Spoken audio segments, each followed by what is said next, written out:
നമസ്കാരം. സാക്ഷിയിലേക്ക് സ്വാഗതം. കുറ്റകൃത്യങ്ങളുടെ വ്യവഹാരങ്ങളുടെ ലോകത്തെ പ്രധാന സംഭവങ്ങളിലേക്ക്. നെയ്യാറ്റിൻകര സനൽകുമാർ കൊലക്കേസിൽ പോസ്റ്റ്മോർട്ടം റിപ്പോർട്ടിലെ വിവരങ്ങൾ പുറത്തുവന്നു. പോലീസിനെ വെട്ടിലാക്കുന്ന റിപ്പോർട്ടെന്ന നിഗമനം.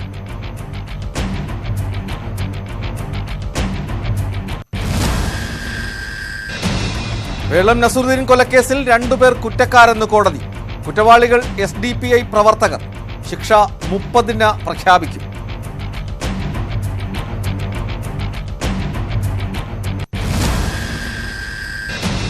കൊല്ലത്ത് ബിരുദ വിദ്യാർത്ഥിനി തീവണ്ടിക്ക് മുന്നിൽ ചാടി ആത്മഹത്യ ചെയ്തു. പോലീസ് അന്വേഷണം തുടങ്ങി. ചവറയിൽ പ്രായപൂർത്തിയാകാത്ത പെൺകുട്ടിയെ പീഡിപ്പിക്കാൻ ശ്രമം, പ്രതി അറസ്റ്റ്.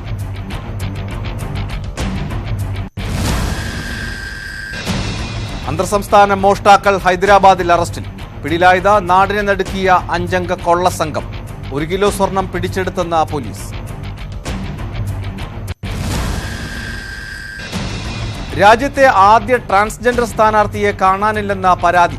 കാണാതായത് തെലങ്കാനയിലെ ചന്ദ്രമുഖി. അന്വേഷണം ഊർജിതമെന്ന പോലീസ്.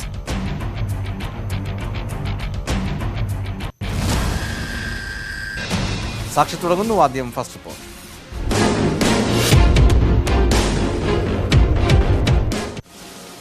നെയ്യാറ്റിൻകര സനൽകുമാർ കൊലക്കേസിൽ പോസ്റ്റ്മോർട്ടം റിപ്പോർട്ടിലെ വിവരങ്ങൾ പുറത്തുവന്നു. സനലിന്റെ മൃതശരീരത്തിൽ മദ്യത്തിന് സമാനമായ വസ്തുവിന്റെ മണമുണ്ടായിരുന്നുവെന്ന് റിപ്പോർട്ട് വ്യക്തമാക്കുന്നു. എന്നാൽ ആമാശയത്തിൽ മദ്യത്തിന്റെ അംശം കണ്ടെത്താനായില്ല.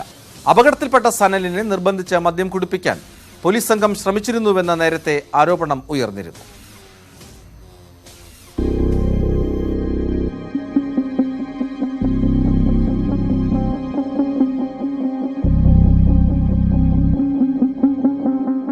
ഡിവൈഎസ്പി ഹരികുമാർ കാറിന് മുന്നിൽ തള്ളിയിട്ടതിനെ തുടർന്ന് മരിച്ച സനലിന്റെ പോസ്റ്റ്മോർട്ടം റിപ്പോർട്ടാണ് കേസിൽ നിർണായക വഴിത്തിരിവാകുന്നത്.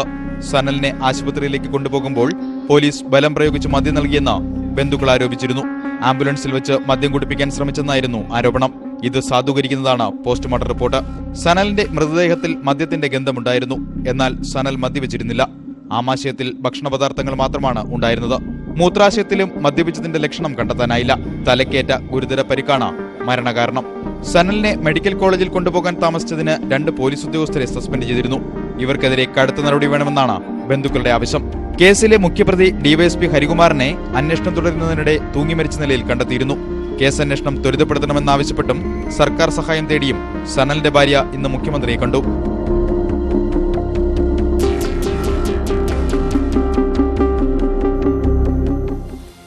കോഴിക്കോട് വേളത്ത് മുസ്ലിം ലീഗ് പ്രവർത്തകൻ പുത്തലത്ത് നസറുദ്ദീനെ കൊലപ്പെടുത്തിയ കേസിൽ 2 SDPI പ്രവർത്തകർ കുറ്റക്കാരാണെന്ന് കോടതി കണ്ടെത്തി. 5 പേരെ വെറുതെ വിട്ടു. ഈ മാസം 30-ന് കുറ്റക്കാർക്കുള്ള ശിക്ഷ കോടതി പ്രഖ്യാപിക്കും.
സ്വർണ്ണക്കടത്ത് കേസിൽ കോഫെപ്പോസ ഒഴിവാക്കാൻ UDF നേതാവ് കൈക്കൂലി വാങ്ങിയെന്ന് ആരോപണം.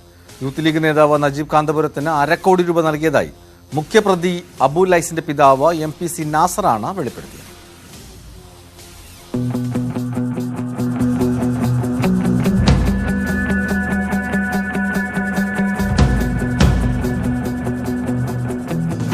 കരിപ്പൂർ സ്വർണ്ണക്കള്ളക്കടത്ത് കേസിൽ കൊഫെപ്പോസെ ചുമത്തുന്നതിൽ നിന്ന് രക്ഷപ്പെടാൻ യൂത്ത് ലീഗ് നേതാവിന് 50 ലക്ഷം രൂപ നൽകിയെന്നാണ് കേസിലെ രണ്ടാം പ്രതി അബുല്ലൈസിന്റെ പിതാവ് MPC നാസറിന്റെ വെളിപ്പെടുത്തൽ. തുടർന്ന് അന്നത്തെ ആഭ്യന്തരമന്ത്രി രമേശ് ചെന്നിത്തലക്ക് അപേക്ഷ നൽകി.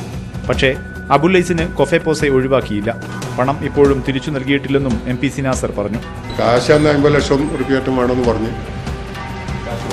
കാശ് ഞാൻ നേരിട്ട് കൊടുത്തിട്ടില്ല. എൻ്റെ അടുത്തൊരു ഏജന്റാണ് വന്നത്. ആ ഏജന്റ് മുഖാന്തരം കൊടുത്ത് അത് തിരിച്ചു കിട്ടിയിട്ടുമില്ല. തിരിച്ചു തരാമെന്നൊക്കെ പറഞ്ഞിട്ടുണ്ട്.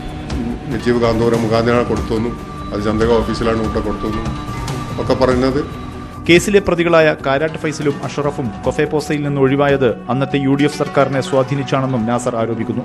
അപ്പോൾ രണ്ടുപേർക്ക് എന്തുകൊണ്ട് കൊഫെപ്പോസ വന്നില്ല എന്നുള്ള എൻ്റെ അന്വേഷണത്തിന്റെ ഭാഗമായിട്ട് അത് UDF ഗവൺമെന്റിൽ സ്വാധീനം ചെലുത്തി വാങ്ങിത്തന്നാണ് പിന്നെ ഫൈസൽ കാരാട്ട് എന്നോട് പറയുകയും അത് അങ്ങനെ വേണമെങ്കിൽ ബേസിൻ്റെ ഞാൻ ഒഴിവാക്കി തരാം എന്ന് പറയുകയും പിന്നെ ഇത് കുറച്ച് സാമ്പത്തിക ചെലവുകളുണ്ട് അത് വഹിക്കണമെന്ന് പറയുന്നു.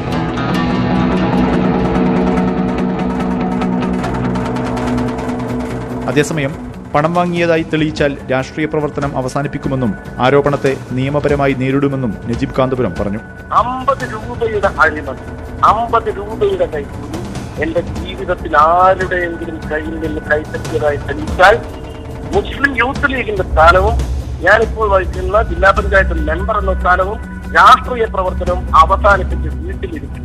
ഇത് പൊതുജനങ്ങൾക്ക് മുമ്പാകെയാണ് ഞാൻ പറയുന്നത്. അബുല്ലൈസിന് കൊഫെപ്പോസെ ഒഴിവാക്കി നൽകാൻ ഇടത് MLA-മാരായ PT റഹീമും കാരാട്ട് റസാഖും ശുപാർശക്കത്ത് നൽകിയത് നേരത്തെ പുറത്തു വന്നിരുന്നു.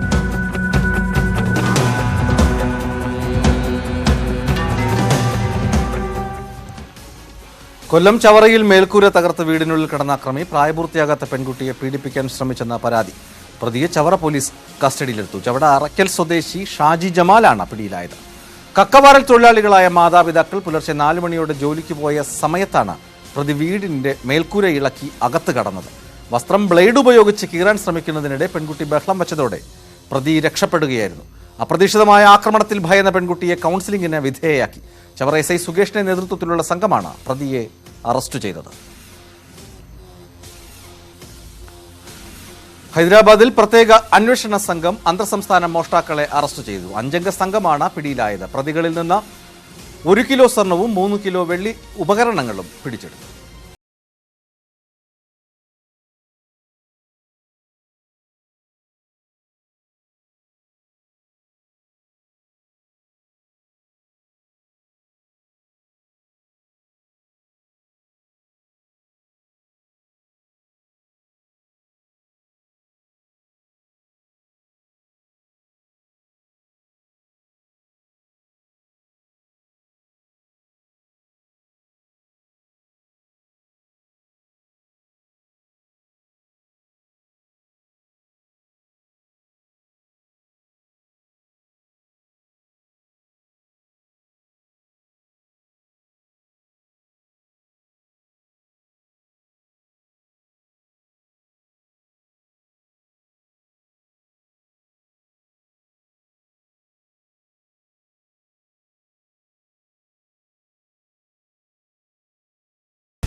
കൊല്ലത്ത് ബിരുദ വിദ്യാർത്ഥിനി ട്രെയിനിന് മുന്നിൽ ചാടി ആത്മഹത്യ ചെയ്തു. പരീക്ഷയിൽ കോപ്പിയടിച്ചതിനെ തുടർന്ന് പെൺകുട്ടിയെ കോളേജിൽ അധ്യാപകർ പിടികൂടിയിരുന്നു.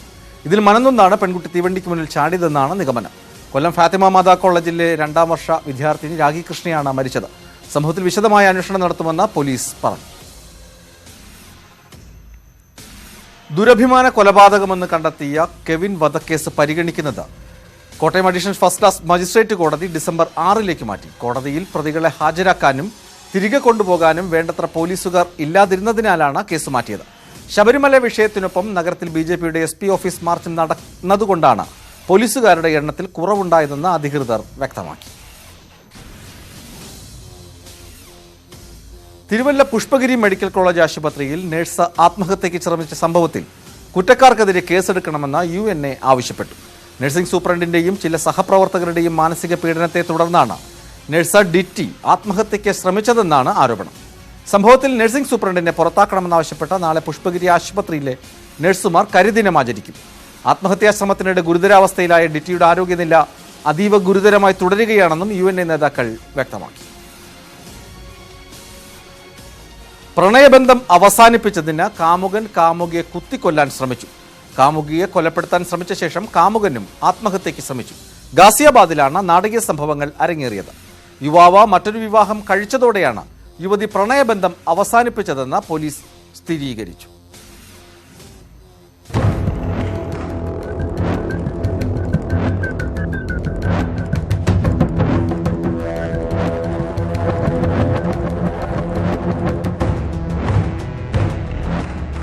ഗസിയാബാദിൽ കഴിഞ്ഞ ദിവസമാണ് നാടകീയ സംഭവങ്ങൾ അരങ്ങേറിയത്.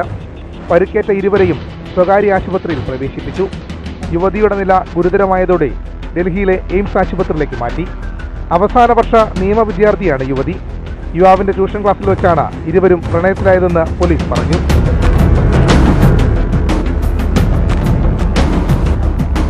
ഇരുവരും വിവാഹം ചെയ്യാൻ തീരുമാനിച്ചെങ്കിലും യുവാവിന്റെ ബന്ധുക്കൾ അനുവദിച്ചില്ല. തുടർന്ന് യുവാവും മറ്റൊരു യുവതിയുമായുള്ള വിവാഹം നടക്കുകയും ചെയ്തു. വിവാഹത്തിന് ശേഷവും നിയമവിദ്യാർത്ഥിയുമായുള്ള ബന്ധം ഇയാൾ തുടരുകയായിരുന്നു. എന്നാൽ ഇത് യുവതി നിരസിക്കുകയും ബന്ധം അവസാനിപ്പിക്കുകയും ചെയ്തുവെന്ന് പോലീസ് കൂട്ടിച്ചേർത്തു. ഇതാണ് പ്രകോപനത്തിന് കാരണമായതെന്നാണ് നിഗമനം. കഴിഞ്ഞ ദിവസം രാത്രി യുവാവ് സംസാരിക്കാനായി യുവതിയുടെ വീട്ടിലെത്തിയിരുന്നു. സംസാരത്തിനിടെ കയ്യിൽ കരുതിയിരുന്ന സ്ക്രൂ ഡ്രൈവർ ഉപയോഗിച്ച് യുവതിയെ ഇയാൾ കുത്തിവീഴ്ത്തിയെന്ന് ദൃക്സാക്ഷികൾ പറഞ്ഞു. യുവതിയുടെ കരച്ചിൽ കേട്ട് ബന്ധുക്കൾ ഓടിയെത്തിയപ്പോഴാണ് യുവാവ് സ്വയം കഴുത്ത് മുറിച്ച് ആത്മഹത്യയ്ക്ക് ശ്രമിച്ചതെന്നും പോലീസ് പറഞ്ഞു. ഉടൻ തന്നെ യുവതിയുടെ അമ്മ പോലീസിൽ അറിയിക്കുകയും ഇരുവരെയും ആശുപത്രിയിലെത്തിക്കുകയുമായിരുന്നു.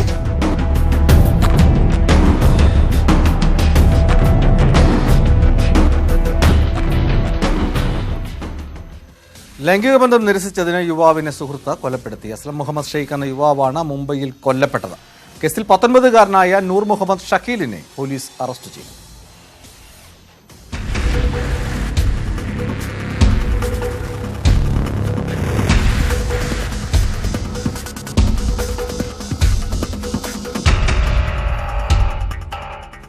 മലാഡിലെ പത്താൻവാടിക്ക് സമീപമുള്ള കൈലാസ് ഗ്രാനൈറ്റ് ആൻഡ് മാർബിൾ സ്റ്റോറിന് സമീപം വെള്ളിയാഴ്ച രാത്രിയാണ് ക്രൂരത അരങ്ങേറിയത്.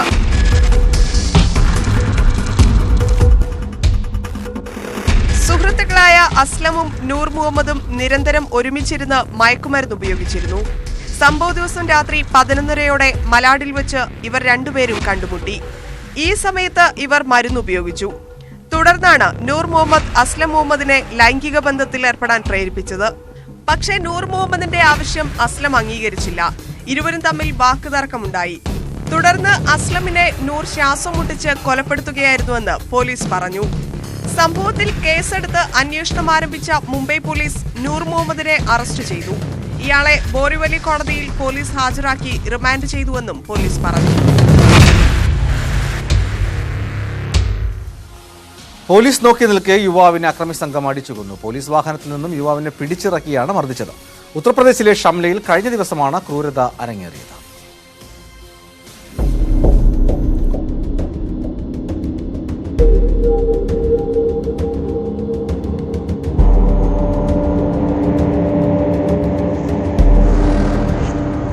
ആൾക്കൂട്ടം യുവാവിനെ വാഹനത്തിൽ നിന്ന് വലിച്ചിറക്കി അടിച്ചു കൊല്ലുന്നത് പോലീസ് നോക്കി നിൽക്കുകയും ഇയാളെ രക്ഷിക്കാനുള്ള യാതൊരു നടപടിയും സ്വീകരിച്ചില്ലെന്നുമാണ് ആരോപണം.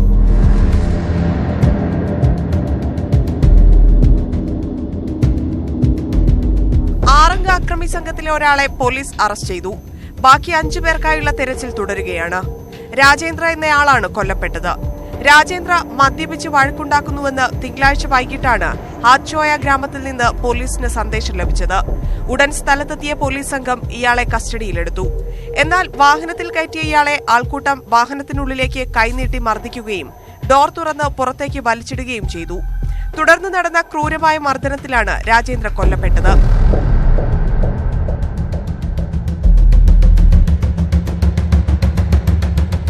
അതേസമയം പോലീസിന്റെ വീഴ്ച സംബന്ധിച്ച SP ഡ്യൂട്ടിയിലുണ്ടായിരുന്ന പോലീസുകാർക്കെതിരെ ശക്തമായ വകുപ്പ് തല നടപടി ഉടനുണ്ടാകുമെന്ന് വ്യക്തമാക്കി.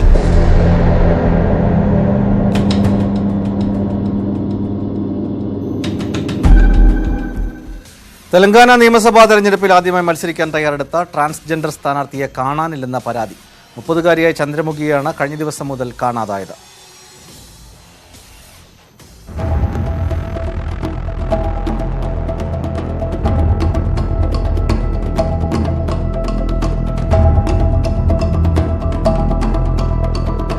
പ്രചാരണത്തിനിറങ്ങാനായി ചന്ദ്രമുഖിയെ തേടിയെത്തിയ സുഹൃത്തുക്കളാണ് കാണാതായ വിവരം മറ്റുള്ളവരെ അറിയിച്ചത്. തട്ടിക്കൊണ്ടുപോയതായി സംശയിക്കുന്നതായി പോലീസ് അറിയിച്ചു. തിങ്കളാഴ്ച പ്രചാരണം നയിച്ചതിനു ശേഷം ഏറെ വൈകിയാണ് വീട്ടിലെത്തിയതെന്നും ചൊവ്വാഴ്ച അതിരാവിലെ ഒരുപറ്റം ആളുകളോടൊപ്പം ചന്ദ്രമുഖി പുറത്തുപോയതായി സംശയിക്കുന്നതായും സുഹൃത്തുക്കൾ പറഞ്ഞു. CCTV ദൃശ്യങ്ങൾ പരിശോധിക്കുന്നതായി പോലീസ് അറിയിച്ചു. തെലങ്കാനയിലെ ഹിജഡ സമിതി ഇത് സംബന്ധിച്ച് പോലീസിൽ പരാതി നൽകി.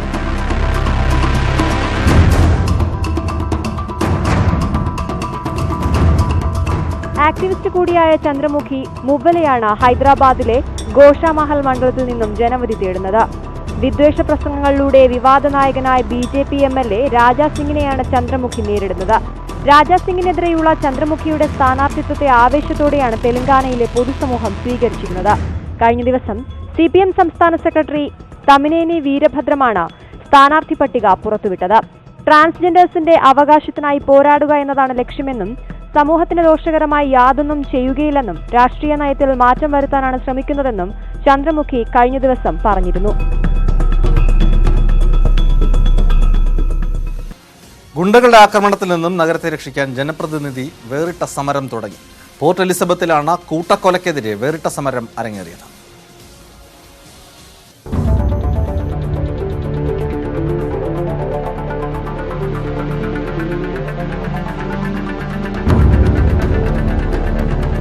പോർട്ട് എലിസബത്തിന്റെ വടക്കൻ മേഖല ക്രൂരമായ സംഘടിതാക്രമങ്ങളുടെയും ഗ്യാങ് വാറുകളുടെയും കേന്ദ്രമാണെന്നാണ് പുറത്തുവരുന്ന ഞെട്ടിക്കുന്ന വിവരം. നിരപരാധികളായ നാട്ടുകാർ കൂടി കൊല്ലപ്പെടുന്ന സാഹചര്യത്തിൽ പ്രതിഷേധ സൂചകമായി ഒരാഴ്ചയായി ക്രിസ്ത്യൻ മാർട്ടിൻ ശവപ്പെട്ടിക്കുള്ളിലാണ് കിടക്കുന്നത്. തന്റെ പാർട്ടിയായ ആഫ്രിക്കൻ നാഷണൽ കോൺഗ്രസിന്റെ കിങ് വില്യംസ് ടൗണിലെ പ്രവിശ്യ ആസ്ഥാനത്തിന് മുന്നിലാണ് പ്രതിഷേധം. സ്വന്തം സമുദായക്കാർ തന്നെ ആൾക്കാരെ തടവിൽ പാർപ്പിക്കുന്ന പോർട്ട് എലിസബത്തിൽ ജീവിക്കുന്ന ശവങ്ങൾ എന്ന അർത്ഥത്തിലാണ് താൻ ശവപ്പെട്ടി കിടക്കയാക്കിയിരിക്കുന്നതെന്ന് മാർട്ടിൻ പറയുന്നു.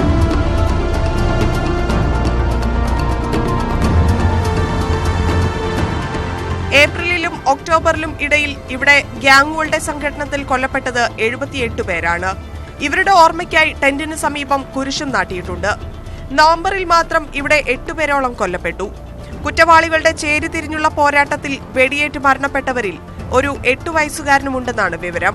ഗ്യാങ്ങുകളുടെ വെടിവെച്ചുള്ള കളികളിൽ ഇരയാകുന്നത് തങ്ങളുടെ സ്വന്തം കുട്ടികൾ തന്നെയാണെന്ന് മാർട്ടിൻ ആരോപിച്ചു.